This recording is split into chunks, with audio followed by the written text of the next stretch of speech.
Ang buhay natin ay isang journey puno ng ups and downs.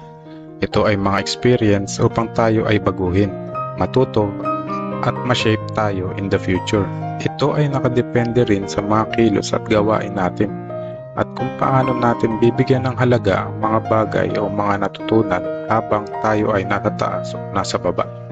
Ikaw ay nasa taas, ibig sabihin nito ay napagdaanan mo na ang mga challenges at mga test sa buhay. It represents joy, achievement at success.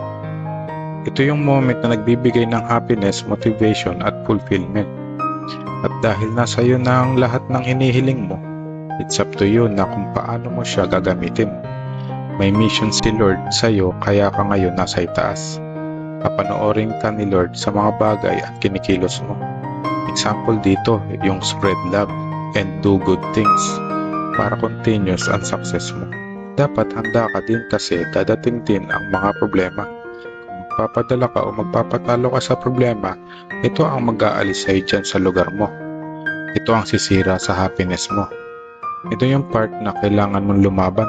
Nandyan yung temptation na nakapaligid, lalo na kung isa dito ay weakness mo. Kaya maging alerto. Kaya kapag nagpatukso ka, lahat ng pinaghirapan ay mawawala.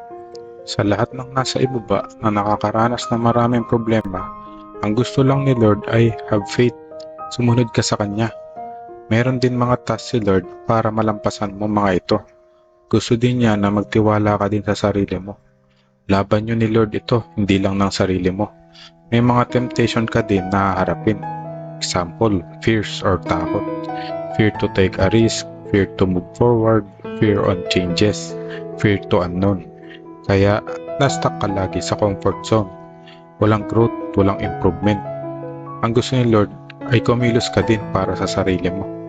Once na na-overcome mo na lahat ng yan, dadating na yung mga opportunity sa buhay at magbibigay ng success. Dito na magsisimula ang pagbabago sa buhay mo. Ito na yung panahon na unti-unti ka nang umaangat. Kailangan mo din gumawa na mabuti at tama sa kapwa para bumalik din ito sa iyo. Tandaan po na may good karma at bad karma.